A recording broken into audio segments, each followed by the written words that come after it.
한 주간의 정치권 이슈를 속속들이 들여다보는 정치토론 왈가왈부 유용합니다.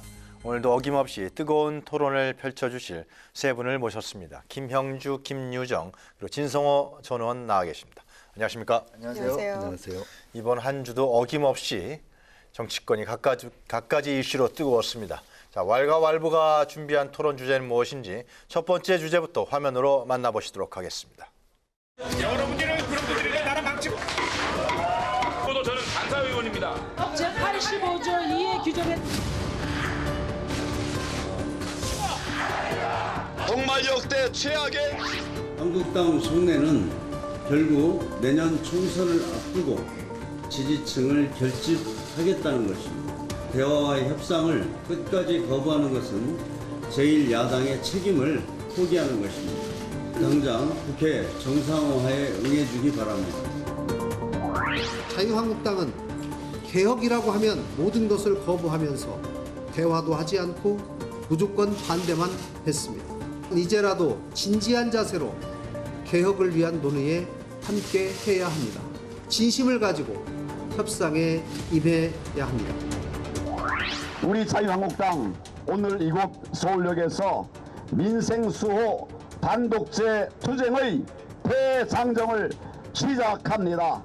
좌파 실험 정책으로 고통받는 민생을 구하기 위해서 국민 여러분들과 함께 저 끝까지 싸워 나가겠습니다.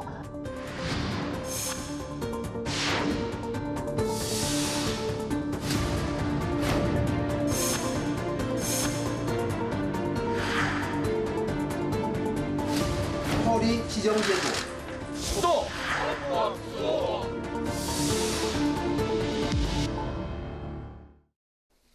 왈가왈부 오늘의 첫 번째 주제는 국회 돌아와라. 장애투쟁 돌입. 패스트트랙 후 폭풍 어디까지인가입니다. 선거제도하고 개혁법안 패스트트랙 처리 여파로 전국이 거센 후폭풍에 휘말려 있습니다. 자유한국당은 전국 순회 장외 집회를 시작으로 본격적인 대여투쟁에 나섰고요. 여야 사당은 공조틀 속에서 한국당을 향해서 시급한 민생, 경제 현안 처리를 위한 국회 정상화에 응하라고 촉구하고 있습니다. 자, 여야의 강한 대치로 전국이 경색되면서 국회 파행은 당분간 불가피할 것이다. 이런 전망이 나오고 있습니다. 국회에서 대화로 풀자라는 여야 사당과 삭발하고 장애로 향한 한국당의 극한 대치. 에서 풀 수 있는 해법은 과연 있는 것인지, 어떤 원인에서 이렇게 얽혀 있는지 한번 세 분의 의견을 들어보도록 하겠습니다.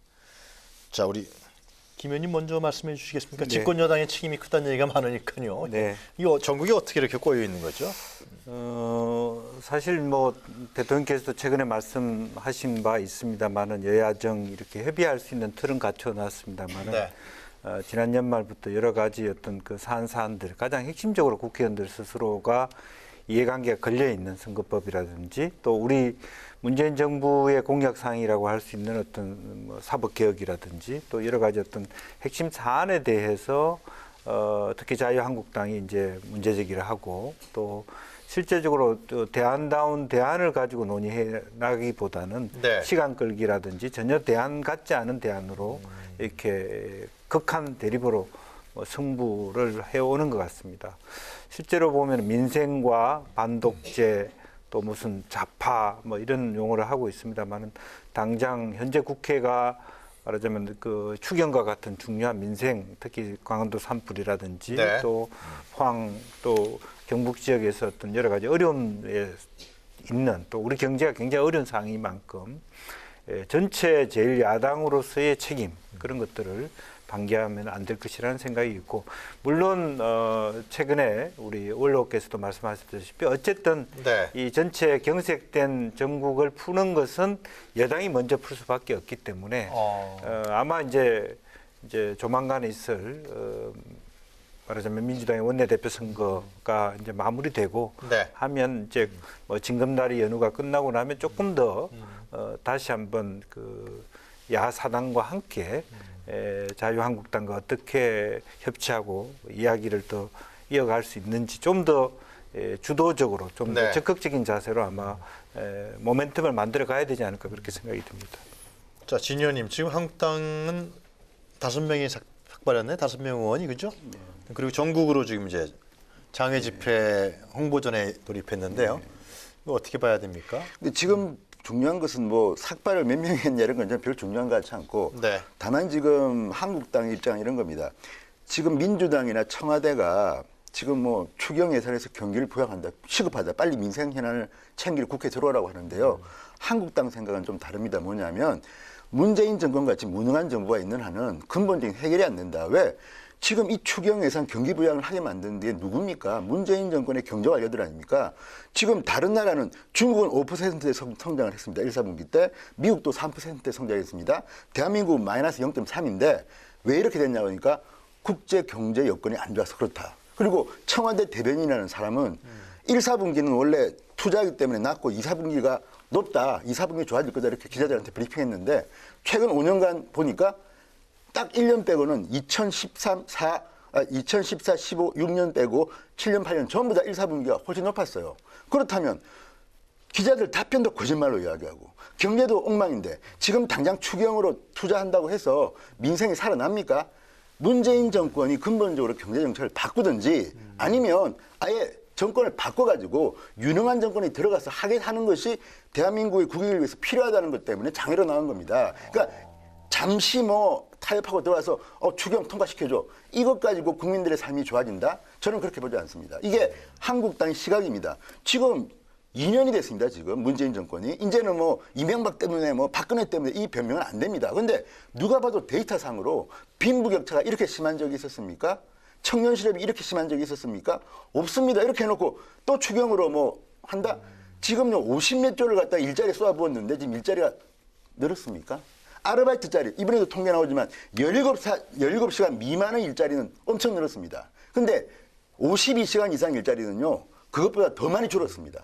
이런 현실을 보고 문재인 대통령이 경제정책을 바꾸고 사과하고 같이 하자고 해야지 또 돈으로 추경해가지고 뭐 경기 부양하겠다는데 이거 안 해준다고 해서 뭐 한국당이 민생을 외면한 정당 저는 이런 식은 안 되고요. 보다 근본적인 걸 바꾸기 위해서는 선거 룰부터 공정하게 바꿔야 되는데 지금 이런 식으로 하게 되면 한국당 시각은 그렇습니다. 좌파 독재로 간다. 그러니까 진보와 보수, 그러니까 당 이름을 떠나서 진보와 보수라는 큰 틀에서 보면 정의당이나 민주평화당이나 다 진보 쪽에 가까운 분들입니다. 그렇다 그러면 민주당, 저는 뭐 2중대, 3중대라는 표현 안 쓰겠습니다. 네. 너무나게 진보 쪽에 파이가 커지는 거 아니냐. 그리고 이렇게 되면 우리나라 경제나 국민들의 민생은 파탄난다. 근본적인 변화를 위해서 지금 1박 2일 동안 전국 민생 투어를 하고 있는 건데 이런 게 지금 한국당의 이제 홍보전의 목적인데 어떻게 될지는 좀 더 지켜봐야 될 것 같습니다. 되게 상당히 장애 집회라든가 현재의 국면 자체를 굉장히 심각하게 보시는 그런 측면이네요. 그러니까 문재인 정권이 경제 실정을 하고 있기 때문에 물러나든지 아니면 경제 정책을 바꾸든지 그렇게 해야 된다라는 거 아니에요? 그렇죠. 아니 그러니까 기본적으로 일회성으로 당위정 하나 먹여가지고 민생을 살리는 건 한계가 있고 또 이 선거법 그러니까 패스트 트랙 자체가 어차피 힘으로는 한국당이 안 됩니다. 깨놓고 이야기해서 숫자적으로 밀리는 것이고 또 싸움도 제가 볼 때는 한국당 입에 보니까 못 합니다. 그런데 그런 게 중요한 게 아니라 멀리 볼 때는 한국당의 목표는 이번에 일시적으로는 조금 피해를 보고 뭐 이렇게 비판을 들을지는 모르지만 근본적으로 선거를 바꾸는 것을 막고 해서 내년에 공정하게 선거해서 총선에서 국민들의 심판을 받아서 지면 또 할 수 없는 거죠. 계속 민주당이 하는 겁니다. 그렇지만 한국당의 시각은 지금의 경제라든지 안보라든지 외교라든지 이렇게 굉장히 못하고 있다 근본적으로. 그런데 여기다가 공수처나 선거법까지 바꾸겠다? 이거는 좌파 독재를 하겠다는 의도다 이렇게 보는 그러니까 거죠. 현 정권을 좌파 독재 정권으로 보고 있는 거네요. 좌파 독재를 노리고 있다고 봐야죠. 선거법을 바꿔가지고. 지금도 독재적인 성향은 나타나고 있는 게 한두 개가 아닙니다. 아, 그래요? 예. 김희정 의원님 얘기 들어보세요. 과거 뭐 전두환, 박정희, 전두환, 노태우로 이어지는 이 독재 정권의 그 전신을 둔 당이 네. 지금 한국당이잖아요. 네. 자유한국당. 근데 이제 그분들 입에서 지난번 패스트트랙과 관련해서 이 선진화법을 위반해가면서 물리적으로 저지하고 이런 상황을 볼 때 헌법 수호와 뭐 독재 타도 이런 게 굉장히 어색하고 또 부적절한 그런 슬로건이었다 저는 이렇게 생각합니다. 그리고 이 나경원 원내대표가 추경과 관련해서 재추경은 뭐 검토할 의향이 있다라는 그런 것을 얘기를 했죠. 패스트트랙 전에도 얘기했고 또 최근에 엊그제도 얘기를 했거든요. 네. 그러니까 이제 그거는 내년 선거 때까지 1년 동안 밖으로 떠돌 수는 없겠죠. 그러니까 이제 이 출구 전략도 필요하고 또 제1야당으로서 책무를 또 이 실천하기 위해서는 들어와서 어떤 것이든 논의하는 게 가장 맞는 것이다. 그리고 야당으로서는 가장 좋은 투쟁의 장이 국회라고 늘 저는 얘기해 왔고 또 대다수의 국민도 아마 그게 바람직한 제1야당의 모습이다 이렇게 생각하고 계실 거라고 믿습니다. 네. 그래서 이제 어떻게든 돌아는 올 텐데 그렇다고 이제 한국당의 입장에서 보면 어떻게 당장 들어오겠습니까? 그러니까 저는 그 심정도 좀 이해는 해야 된다고 생각합니다.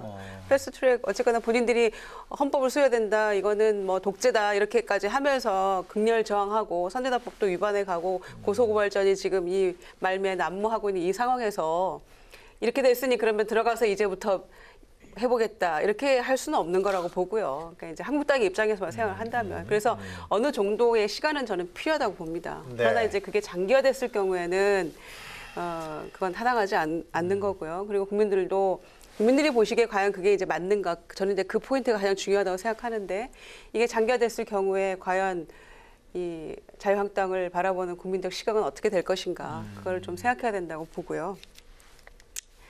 이 삭발, 뭐 단식, 의원직 사퇴 이런 것들은 예전에 이제 민주당도 많이 했었죠. 그런데 그게 이제 이 20대 국회에서도 또다시 이게 반복되는 것을 보니까 참 이게 정말 더디 가는 것이 국회구나, 더디 발전하는 곳이 국회구나 이런 생각을 다시금 하게 됐는데요.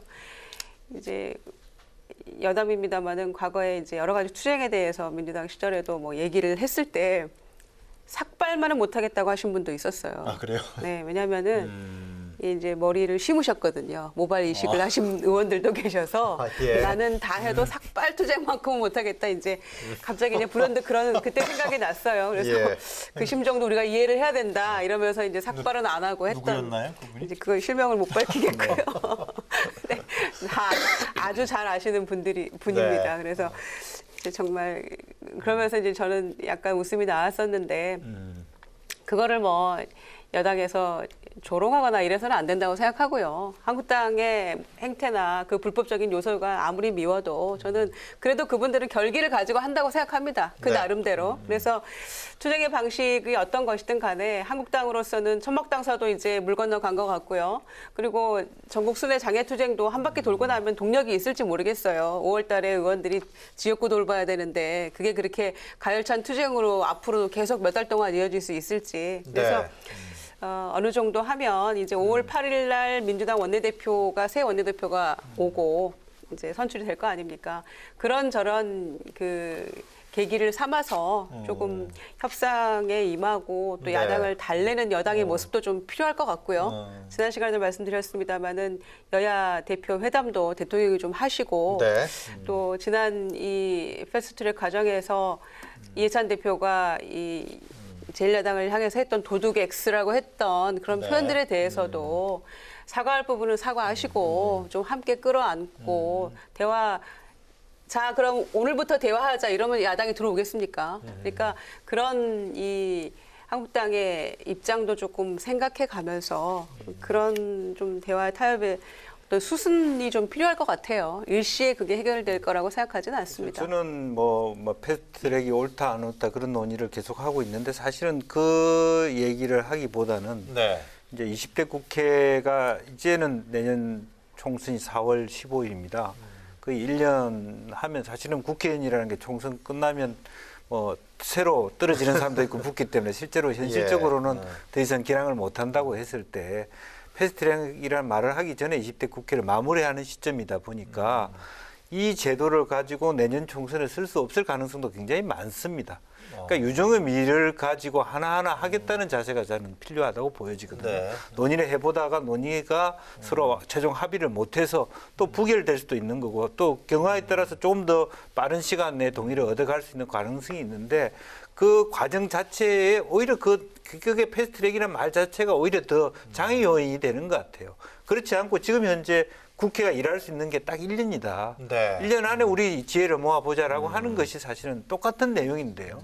패스트트랙이니까 안 된다라고 하는 것은 다른 말로 얘기하면 20대 총선은 더 이상 일 안 하겠다는 얘기밖에는 저는 안 들린다라고 하는 부분이고요. 민주당에서는 하여튼 대화 국면으로 끌어내기 위한 지금 생각을 많이 갖고 있는 것이죠. 네, 뭐 히든 카드도 갖고 있어요? 어쨌든 기본적으로는 이제 하나하나 방금 우리 김 의원님 말씀하셨다시피 네. 바로 당장 우리가 이야기합시다 해서 들어올 수 있는 사항도 아니고 네. 조금 이렇게 스스로에서 조금 생각할 수 있는 기간도 필요한 거고 예. 정무수석을 비롯해서 혹은 어제는 또 대통령 네. 직접 나서서 얘기하라 할 정도로 비서실장도 있고 또 새로운 원내 지도부가 선출되면서 각 당을 방문하면서 이렇게 새롭게 분위기를 만들어가는 어떤 그런 것들이 같이 결합이 돼야 되지 않을까 5월 그렇게 8일 날 생각이 민주당 듭니다. 새로운 원내대표가 선출되는 거죠. 그 시점을 계기로 해서 좀 한국당하고 대화를 해서 대화 국면으로 좀 같이 가자. 그런 생각인 것 같아요, 두 분 다. 근데 이제 예. 첫째로 저는 지금 아까 김유정 의원님 말씀 속에서 좀 그런 걸 보는데 저도 이제 예를 들어 전두환 시절을 비판하는 것은 맞다고 봅니다. 저도 비판 많이 했습니다. 그런데 문제는 자, 지금의 자유한국당은 김영삼계 근데 민정계 다 있습니다. 그런데 지금 민주당의 의원들 입에서 총선 세력의 후손이다 또는 도둑 X다. 니들하고는 안 돼. 그 당대표라는 분이 내가 사진 다 찍어놨어. 내가 직접 다 고발할 거야. 이렇게 말하는 순간요. 협치는 저는 없다고 봅니다. 지금 그러니까 태도가 물론 저는 한국당이 과거에 독재 정권이다 그런 것 때 비판받는 건 가능하다고 보지만 네. 그런 정당이기 때문에 니들이 독재라는 말을 입에 담는 거는 말도 안 된다. 니들이 입에서 민주라는 말을 쓰면 안 돼. 이거는 민주주의를 갖다가 거부하는 겁니다. 무슨 말이냐면요. 전부 다 국민들이 뽑은 국회의원들입니다. 그리고 또 하나는 과거의 잘못을 알기 때문에 미래에는 이런 잘못을 하지 말자는 건데 예를 들어서 최순실 게이트를 본 사람들이 똑같이 범죄를 저질러가지고 김은경 전 장관 지금 조사받지 않습니까? 네. 관행이었다. 이건 말이 안 된다고 보는 이유가요. 과거에는 관행이었다고 할 수가 있습니다. 왜? 다 그렇게 했으니까.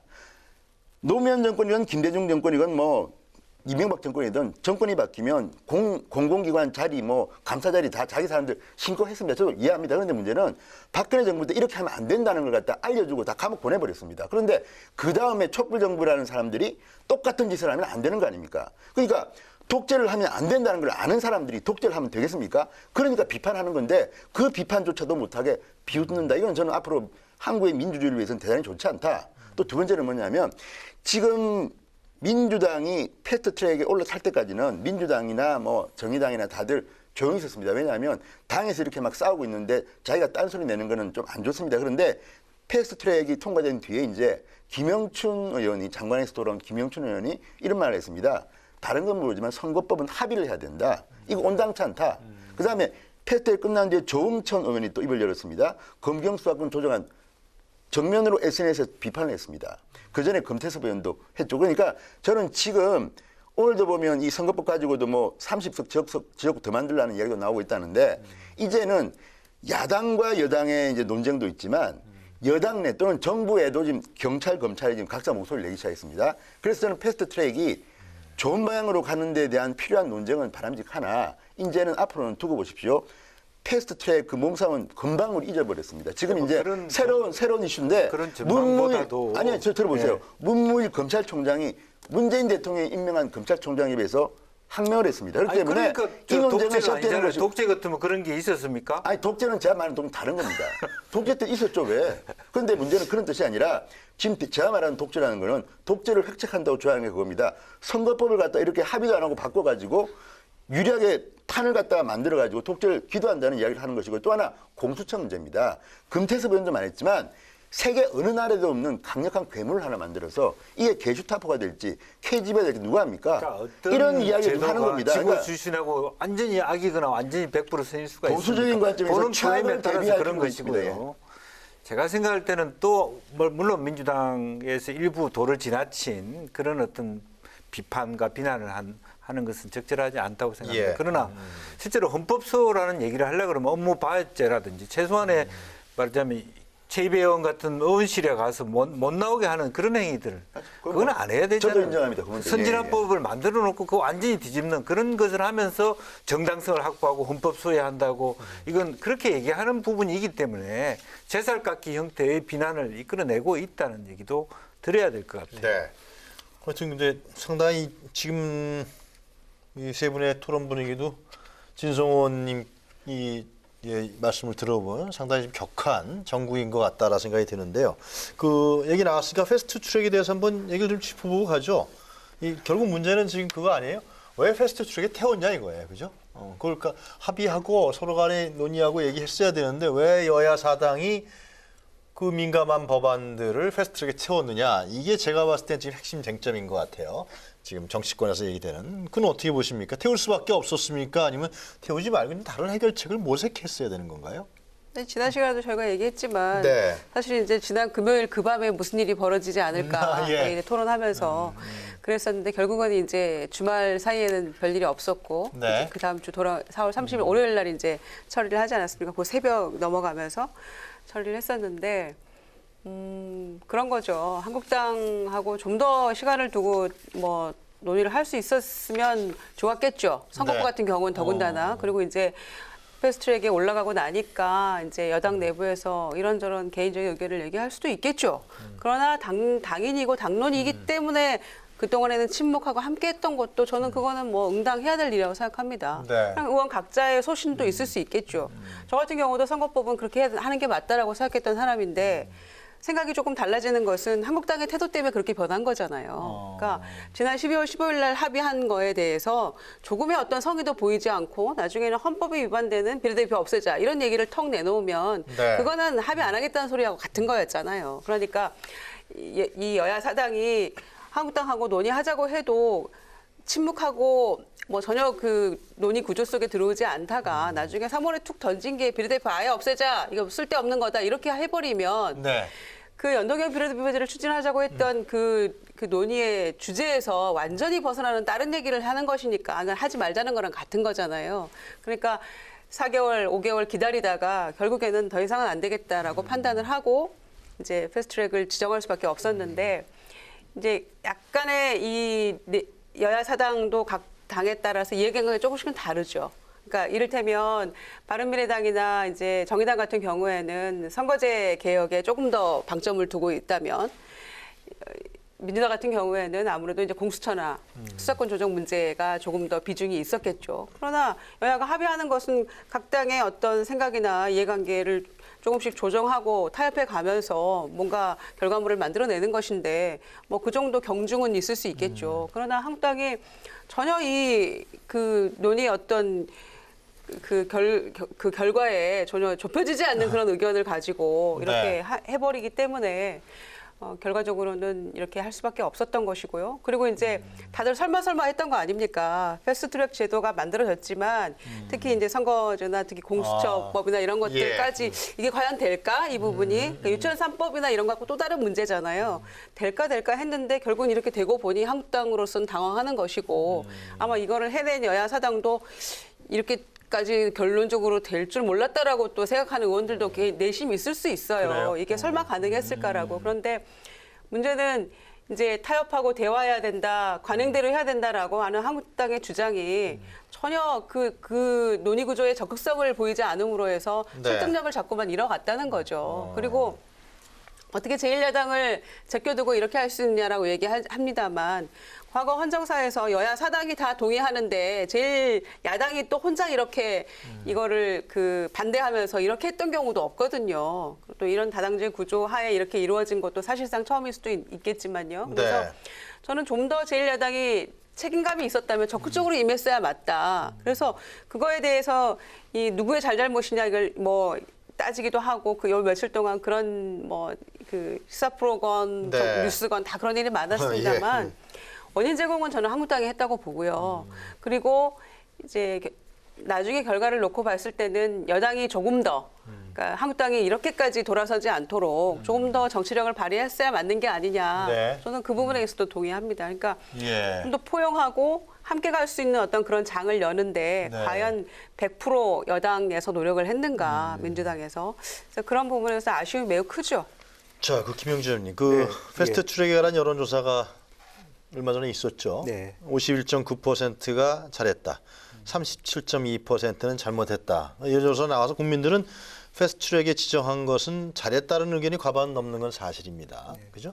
그러나 또 일각에서는 꼭 다른 방법은 없었느냐 이런 얘기가 있어요. 이 불가피했던 겁니까? 아니면 어떤 개혁적인 명분 때문에 개혁적인 법안을 통과시키기 위해서는 패스트트랙 외에는 다른 방안이 없었던 겁니까? 네. 이거 어떻게 제가 생각할 때는 네. 우선은 이제 그 패스트트랙 자체로 이제 그동안의 선거법이라고 하는 것을 일방적으로 하면 안 된다 이런 네. 얘기만 강조되고 있는데 현재 기존의 선거 제도가 갖고 있는 과잉 대표성, 말하자면 불합리성이 있는 겁니다. 과다 그렇기 대표성. 때문에 네. 과다 대표성이 있기 때문에 그런 데 네. 대한 지적들이 있었기 때문에 그것을 20대 국회 안에서 정말 하는 데까지 해보자라고 하는 그 속에서 많이 정말 인내하면서 자유한국당의 참여를 기다려왔고 독려해 왔던 것이죠. 네. 그런데 이제는 어쨌든 1년 정도밖에 안 남은 이 시간 동안에 불가피한 선택이 될 수밖에 없다는 거고 왜 일방적으로 하느냐 이 문제가 아니라 그동안의 제도 자체가 사실은 말하자면 기득권 양당 체제 구조 하에서의 네. 말하자면 과다 대표성이라고 하는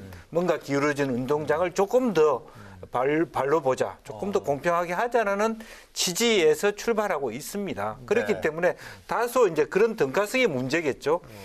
자유한국당의 동의 없이 이렇게 사당이 가는 것이 무리한 것일 수도 있다고 보지만 그럼에도 불구하고 그런 그 비판 속에서라도 조금 더 이번 기회에 하는 데까지는 조금 더 보완해 가자라고 하는 취지가 있었다라고 보여지고 네. 그러한 진정성이 있었기 때문에 국민이 그래도 과반수는 이것은 말하자면 자유한국당을 일방적으로 왕따시킨 게 아니다라고 하는 말씀을 하신 거라고 보여집니다. 네. 그리고 누누이 강조했다시피 이 논의가 바로 포결해서 끝나는 거 아니잖아요. 어떤 제도가. 330일 남아있다. 그리고 사실은 굉장히 긴 기간입니다. 저는 우리 국회가 너무 많은 법안을 올려놓고 심사도 안 하고 그냥 막 누르놓기만 하는 보류시키는 그런 폐단을 지금 극복해야 되는 과제라고 보고요. 하나의 제대로 된 충분한 전문가들 의견이 있으면 그 정도는 충분히 하나의 법안이 숙성되고 통과시킬 네. 수 있다고 보여집니다. 알겠습니다. 이제 그런 면에서 네. 국민들도 조금 이해를 해주셨으면 하는 이 바람입니다. 점에 대해서 진성호 의원께서 하실 말씀이 많을 것 근데 같아요. 일단 리얼미터 조사 자체에 대해서는 저는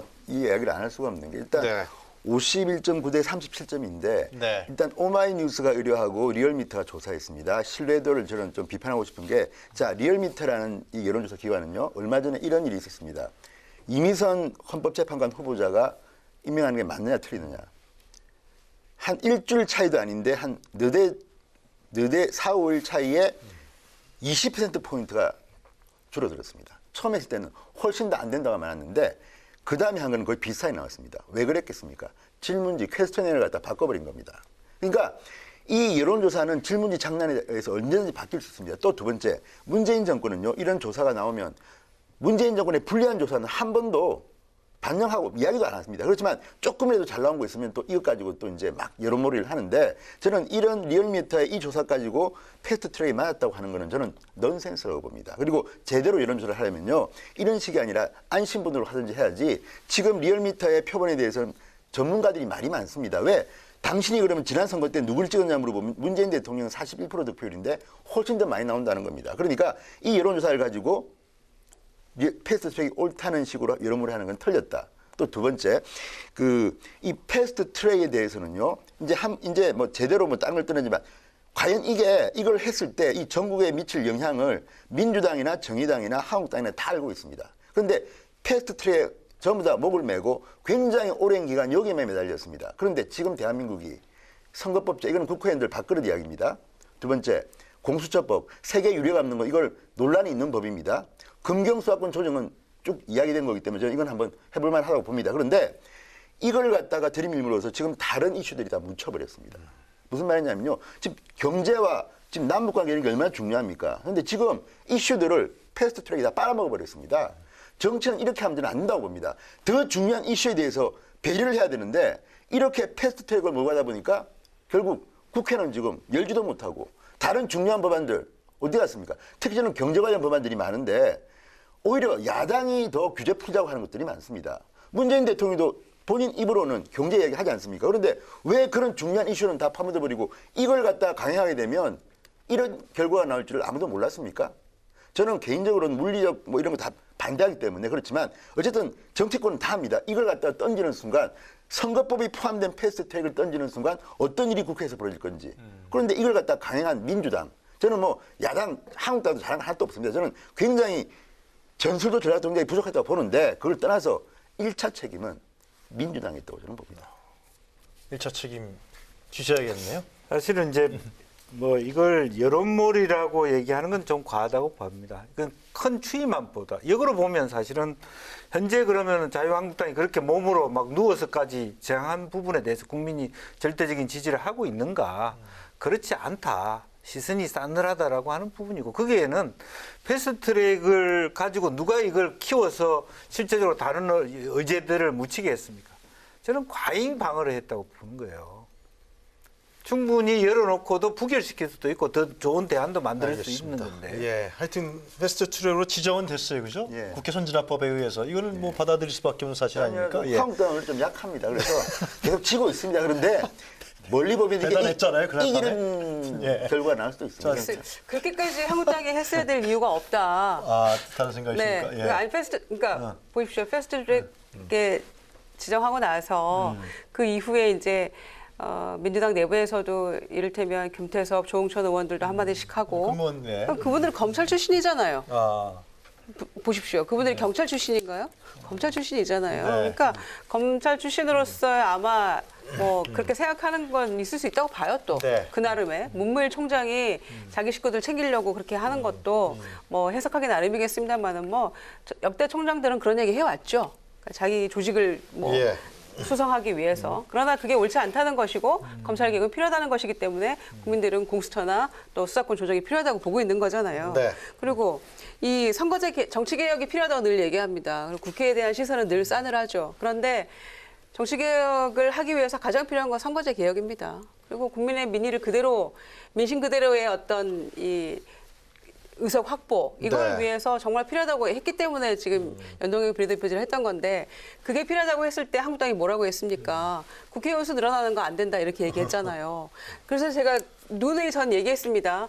민주당이나 한국당이나 이 부분의 민심 그대로의 어떤 의석 확보 그리고 제대로 된 민심 반영하기 위한 것이 진정한 이 정치 개혁이고 선거제 개혁인 것이다. 예. 그것이 그렇게 하기 위해서는 국민에게 솔직하게 고백하고 의석수를 이래서 이 정도가 늘어나야 되는데 그리고 잘하겠습니다라는 거를 국민을 설득시키고 이해시키기 위해서 노력하는 게 여당과 제1야당의 책무였는데 그거 안 하고 한국당은 비례 없애자고 하고 그렇게 어깃장 알겠습니다. 놓고 예. 그리고 민주당은 그런 노력 전혀 하지 않았기 때문에 준연동형이라는 정말 조금 이 잘못된 어떤 의미에서는 이 연동형의 취지를 100% 살리지 못하는 그런 기형적인 이 선거제가 나온 거잖아요, 사실은. 그래도 그거라도 합의해서 잘해보자라는 게 여야 사당의 의미였는데 네. 그렇기 때문에 지금 이제 이런 여론조사 결과는 리얼미터나 갤럽은 뭐 질문지가 어떤 야당 마음에 안 들 수도 있겠죠. 그러나 매주 발표하는 것이잖아요, 이거는.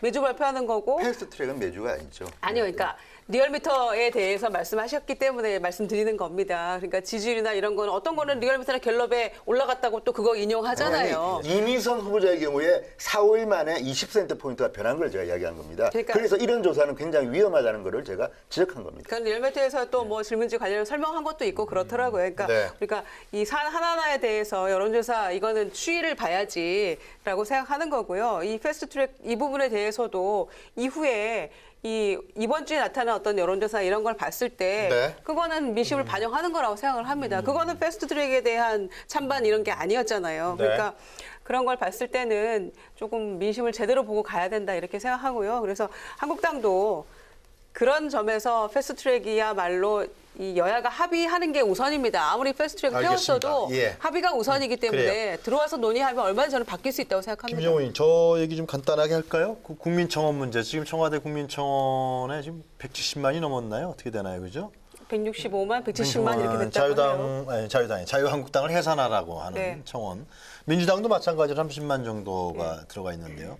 이 현상을 이거 어떻게 봐야 됩니까? 간단하게 좀 얘기 좀 하시죠. 뭐 이거. 네. 그거에 대해서 답변하자면 20만 넘었으니까 뭐 양당이 다 해산해야 되나요? 아, 예. 그건 아니라고 아니, 생각하고요. 그건 답변. 20만이 예. 청와대에서. 그러니까 그 의미대로 하고 청와대가 할 수만 있다면은 뭐 농담입니다만 가능할 수도 있겠죠. 네. 그런데 그게 불가능하다는 걸 알면서도 민심이 드러난 거라고 저는 생각하고요.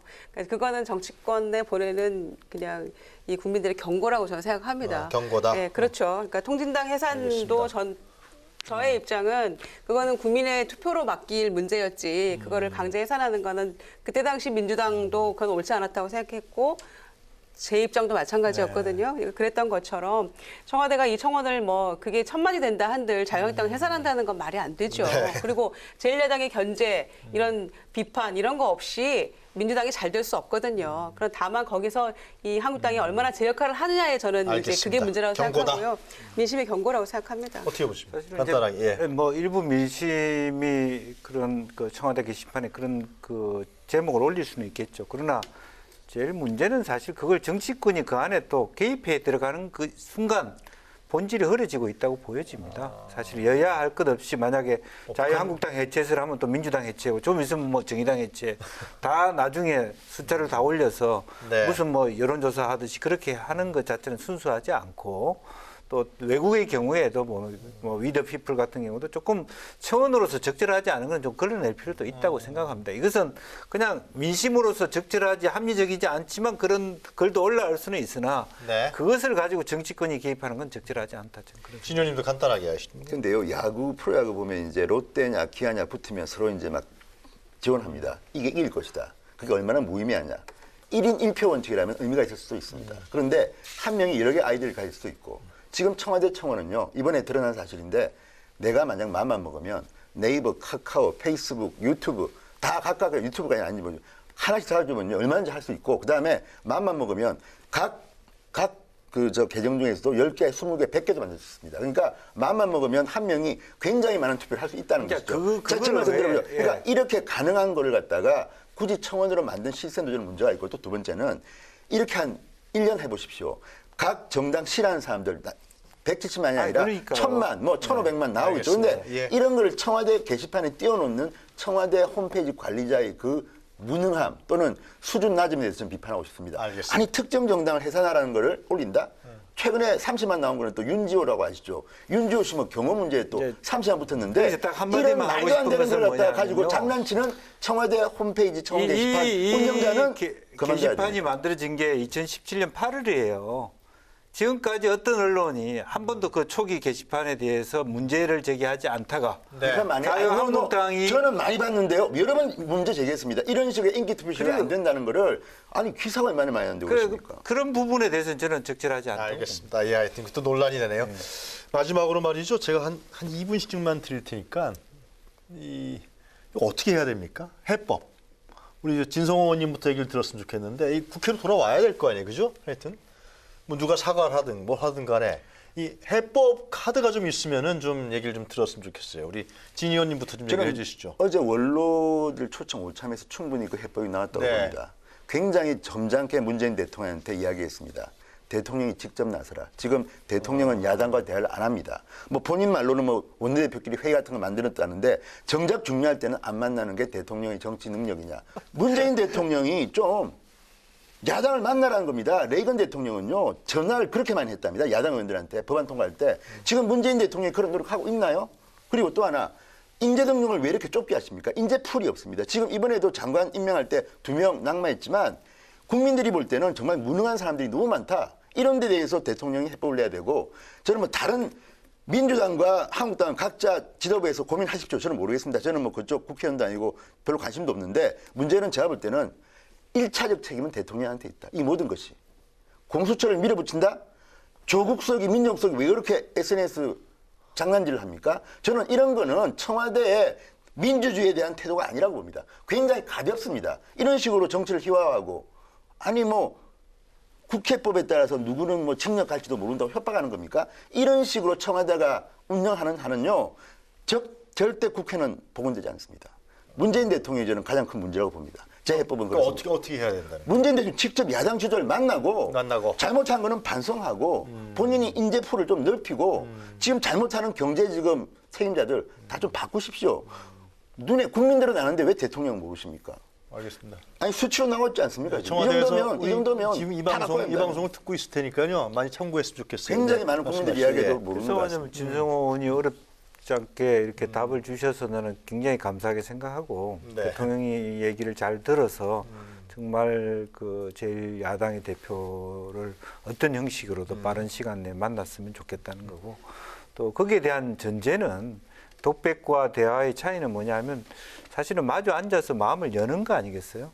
그러니까 실제적으로 마주 앉았다고 하더라도 전혀 길을 닫고 있으면 그것이 소리 없는 메아리가 되기 때문에 네. 제발 제1야당도 물론 투쟁과 말하자면 대화 양변 노선을 취할 수 있다고 생각합니다. 정치적인 어떤 전략과 전술상에 제발 투쟁은 투쟁하더라도 한편으로는 만나고 뭔가 머리를 맞대고 조금 더 국가 전체의 안위를 위해서 국민들을 위해서 제1야당으로서의 어떤 책무도 같이 지었으면 하는 게 제 생각이고요. 그건 어떤 겁니까? 조건 없이 아니 그러니까 민생 부분에 있어서 우선 추경 문제를 다뤄가면서 또 대통령에게 부족한 부분 방금 말씀하신 것처럼 그런 인사의 협소성이라든지 또 경제의 어떤 터닝 포인트를 가지라든지 그런 건 얼마든지 대통령도 들어서 나쁠 것은 저는 없다고 보여지거든요. 네. 그래서 그런 면에서 대통령이 말씀하시는 것은 말하자면 여러 가지 우리 사회에 그동안에 많이 썩어버려진 그 부분은 도려내야 되고 알겠습니다. 예. 그 나머지 부분은 얼마든지 대통령도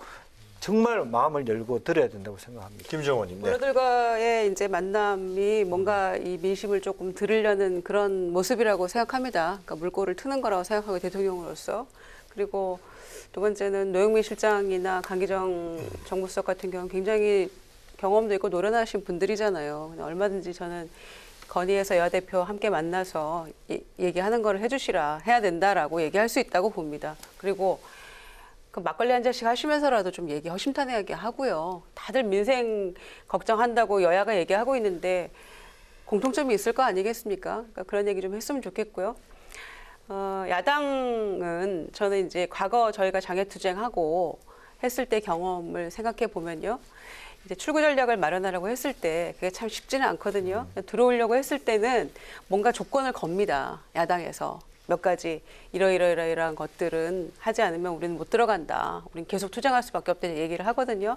그중에는 말 되는 것도 있고 현실적으로 그나마 좀 가능한 것도 있고 여러 가지가 있어요. 그러면 여당에서 이 중에 한두 가지는 수용을 해야 됩니다. 그리고 한국당의 체면도 좀 살려줘야죠. 네. 그래서 제1야당과 함께 가야지 민주당도 성공한 정권 될 수 있다고 저는 생각합니다. 그래서 대통령은 여야 대표 안 온다고 할 수도 있겠죠. 대표들이. 그런데 지난 손학규 대표 그 선출된 이래로 아무도 안 만났어요. 그러니까 원내대표는 만났다고 뭐 자꾸 얘기하고 청와대에서 얘기하는데요. 당대표들 제대로 다 안 만나셨거든요. 그러니까 만나야 된다고 생각합니다, 저는. 알겠습니다. 그리고 야당에서 들어가려고 하는 시점에는 조건들을 걸 테니 그거를 여당에서 조금 일부 수용하고 함께 가야지만 남은 1년 동안에 선거도 준비하고요. 네. 적어도 재외국민 그 명부 작성하는 게 있잖아요. 선거인 명부.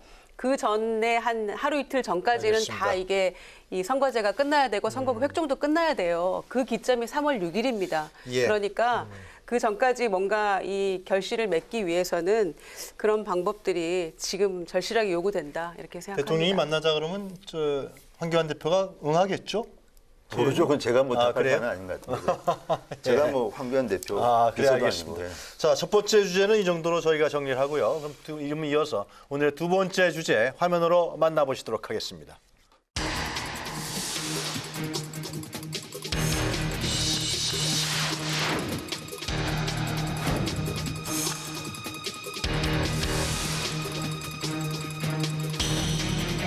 변화와 통합의 적임자를 자임하겠습니다. 진보의 길을 걸었던 제가 먼저 미래를 향한 혁신의 아이콘이 되겠습니다. 총선 승리와 민생 회복을 반드시 이루어내겠습니다.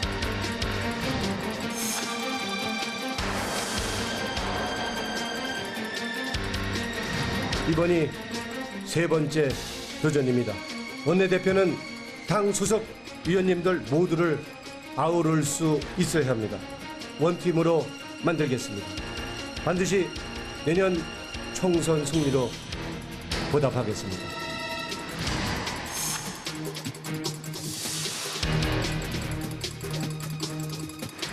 의원님들과 함께 당 중심의 민주당 정부를 만들겠습니다. 당정청 협력 시스템을 강화하겠습니다. 촛불의 국민 승리를 압도적 총선 승리로 완성하는 원내대표가 되겠습니다.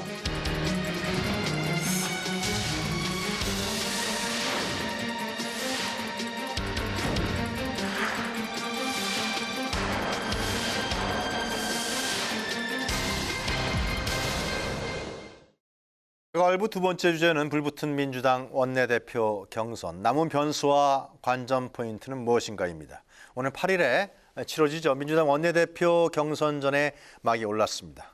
80년대 운동권 그룹의 상징인 이인영, 그리고 비문 진영의 노웅래, 또 친문 주류의 김태년 의원의 선파전 구도로 정리된 가운데 벌써부터 이 득표전이 아주 치열한데요. 이번에 선출되는 새 원내대표는 내년 총선 공천에 실질적인 영향을 행사할 수 있는 막강한 권한을 간 만큼 과연 누가 집권 여당의 차기 원내 사령탑에 오르게 될지 관심이 모아지고 있습니다. 아직까지는 그 누구도 경선의 결과를 예측하기 어렵다, 혼미하다 이런 게 좀 일반적인 분위기 같은데요.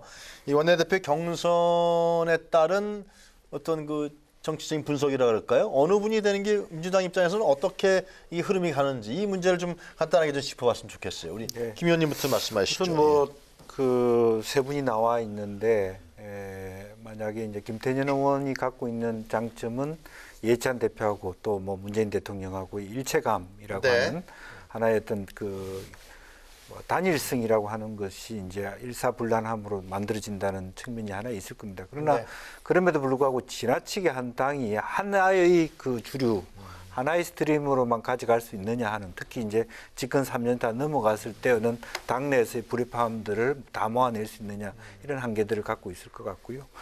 그 이인영 의원 같은 경우는 이제 본인이 말로는 굉장히 통합, 혁신 이렇게 얘기를 하고 있는데, 여전히 본인이 갖고 있는 운동권 지도자들로서의 강한 어떤 이미지, 이런 것들을 어떻게 4차 산업이나 새로운 시대의 변화에 맞게 신세대의 깃발로 바꾸어 나갈 수 있느냐.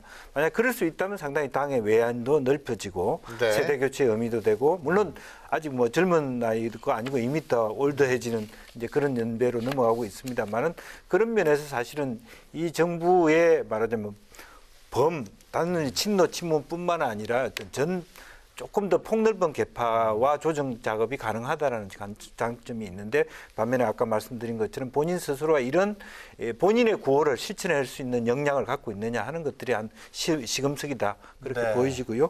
노웅래 의원님 같은 건 벌써 본인이 말씀하신 것처럼 3번 나오셨잖아요. 그동안에 수많은 분들하고 약속도 했을 것이고 혹시도 봤을 거고, 말하자면 썬 맛도 봤을 텐데, 그런 것들이 잘 녹아내어 가지고 가장 개파색 없이 또 혹은 그런 의미에서 또 야당하고도 폭넓게 지낼 수 있고, 어느 개파하고 문을 열고 얘기할 수 있는, 다만 이제 그런 어떤 경륜과 지도력에도 불구하고 본인이 갖고 있는 한계가 그래도 어느 축에서라도 신뢰감을 갖고 밀어줄 수 있는 동력을 가지고 있느냐, 이제 모래알처럼 흩어질 수 있느냐, 아니면 응집력을 갖게 할 수 있느냐가 본인의 어떤 남아있는 과제가 아닌가, 그렇게. 김 의원님은 어느 분이 되는 게 제일 좋다고 봐요? 저는 그렇게 말할 수 있는 처지가 아니고, 세 분 다 일장일단이 있다. 그래도 한 사람을 꼽으라 그러면은. 뭐 그건 제가 말을 못 드리겠습니다. 그러시군요. 예. 우리 진성 의원님 한번 민주당 관전평 얘기해 주시죠. 일단 세 분이 다 수도권 3선이네요. 그리고 뭐 한국당 입장에서는 세 분 다 돼도 참 좋겠습니다. 그런 생각이 좀 듭니다. 어쨌든 세 사람 다 된다고요? 네, 3명 다 괜찮을 것 같습니다. 괜찮을 것 왜냐하면 같아요. 그 무슨 말이냐면, 일단 민주당은 그 스타 의원들이 꽤 있는데, 최근에 이제 3선급으로 원내대표 경선이 흘러가면서 일반 국민들 입장에서는 잘 모르는 분들입니다. 이분이 깨놓고 이야기하면. 그러니까 이름은 뭐 낫다고 정치권에서는 이야기하지만 일반 국민 눈높이에서 보면 유명한 분들은 아니고, 또 제가 모르는 이 각자의 장점이 있을 수가 있습니다. 그러니까 저 사람 대개 보면 국회의원들이 겉으로는 저렇게 뭐 소탈해 보여도 사실은 내공이 아주 대단한 분도 계시고, 그러니까 이게 겉을 봐서는 모르는데, 문제는 이제 이인영 의원은 다른 거는 전 모르겠어요. 운동권이라는 거는 확실히 알겠습니다. 그거 말고는 잘 모릅니다. 그렇지만 이인영 의원도 이것 말고 개인적으로 훌륭한 장점들이 많을 겁니다. 그러니까 이인영이 될 경우 민주당이 어떻게 변할지는 모르겠습니다. 노웅래는 저는 이 중 유일하게 제가 한번 대화를 해본 사람입니다.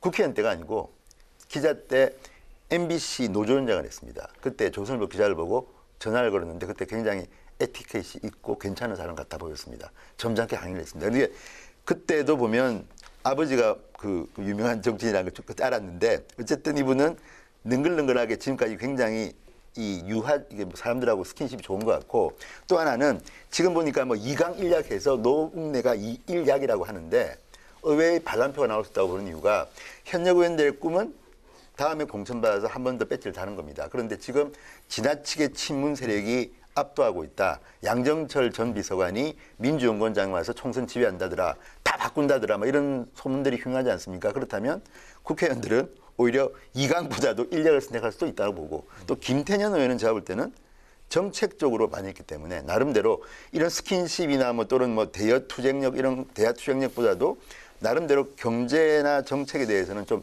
이해도가 높을 것이라는 이미지가 있습니다. 어쨌든 이거는 뭐 그런지 아닌지는 제가 모릅니다. 그렇지만 밖에서 본 이미지는 김태년은 좀 정책하고 가까운 것 같아. 그렇기 때문에 이런 거는 원내대표로서는 상당히 장점이 될 수 있기 때문에 그런데 지금 김 의원님 말씀처럼 이해찬 대표하고 친하다는 거는 아주 안 좋을 가능성이 높습니다. 특히 내년 총선 때 유권자들한테는 그렇게 좋게 보이지 않을 거기 때문에 그거는 마이너스다. 그래서 이강 일약이라고는 하지만 뚜껑 열기 전까지는 모르겠다는 생각이 듭니다. 한국당 입장에서 봤을 땐 세 분 다 어느 분이라도 상관없다. 예.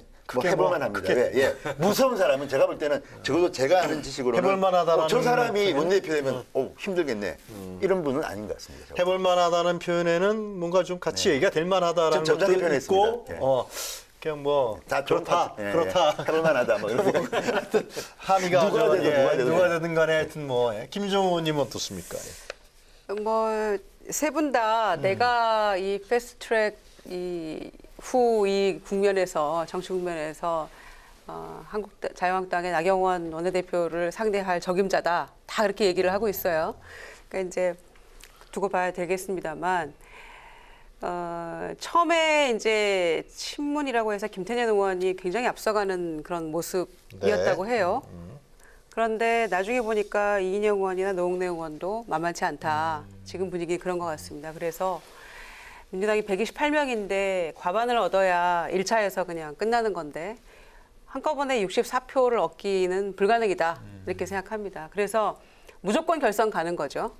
결선 갔을 때는 이건 알 수 없습니다. 표가. 그래요. 그리고 노웅래 의원이 이 세 번째 도전이에요. 아, 삼수입니까 이번에? 삼수째인데 보니까 지금 홍영표 원내대표도 2번 도전했고요. 나경원 원내대표도 지금 3번째 도전만에 된 거예요. 그러니까 단번에는 안 되더라고요, 이게 보통. 그러니까 그만큼 공을 들여야 되고요. 또 작년에 떨어지고 나서도 굉장히 1년 동안 공을 들인 것 같아요. 그러니까 제가 민주당, 지금은 제가 이제 무소속입니다만 민주당 쪽에 좀 분위기를 좀 물어보니까 지성이면 감천이다 이런 얘기가 나와요. 생일날 뭐 선물도 보내고 막 그러니까 노웅래 의원이 이렇게 열심히 하는 건 처음 봤다라는 게 이제 그 의원회관 안에 이제 다른 방의 보좌진들을 통해서도 나온 얘기가 그렇더라고요. 그래서 표는 특히 당내 의원들을 대상으로 하는 원내대표 선거는 정말 모르잖아요. 정말 모르기 때문에 다 합치면 128명인데 한 300표, 400표 나올 거예요. 표 계산하고 다 하잖아요. 그러면은 우리가 보통 한 50표 이상에다 다 이렇게 얘기하고 있을 텐데 누가 되든지 간에 조금 야당을 좀 유연하게 이 협상의 장으로 끌어올 수 있는 그런 분이 되든 간에 그런 어떤 원내대표가 있으면 좋겠어요. 세 분 중에 어느 분이 되는 거에 따라서 여권 내 권력 지형에 좀 변화가 생기는 그런 측면 변수가 있나요 혹시? 뭐 그런 부분들이 있을 수 있죠. 아, 이게 뭐 친문, 비문 뭐 이렇게 번문해서 말이죠. 변화를 왜냐하면 이게 감지할 수 내년에 있는. 특히 여야 없이 굉장히 큰 어떤 쓰라미급의 어떤 변혁을 같이 노릴 가능성이 굉장히 크기 때문에 아마 굉장히 단순한 원내대표 선거하고 좀 다른 것 같습니다. 이건. 그래서 이강일락 이런 거 아니고요. 지금은 굉장히 의원 한 분 한 분들이 자기의 아주 팽팽합니다. 개인적인 관계로 많이 산 분들이 들어간 적이 많습니다. 평소에. 그래서 진 의원님 말씀이 맞을 수 있어요. 다음 주 수요일이죠. 다음 주 수요일 5월 8일이면 5월 8일 날, 5월 8일 날인데 지금 워낙 정신이 없어서 말이죠. 국회가 정상화도 안 되고 그래갖고 원내대표 경선 분위기는 좀 안 나는 것 같은데 민주당 내에서는 여러 가지 얘기가 있겠죠. 예, 알겠습니다. 자, 오늘 또 격렬한 토론들을 해주셨는데요. 토크 마무리하기 전에 한 주간 가장 인상 깊었던 사진 한 컷 시간입니다. 김형주 전 의원부터 보도록 하겠습니다. 네, 최근에 박찬주 전 육군대장이 이제 일부 무죄 판결을 받았습니다. 그런데 일부 언론 매체에서 사실 전체 무죄가 아니거든요.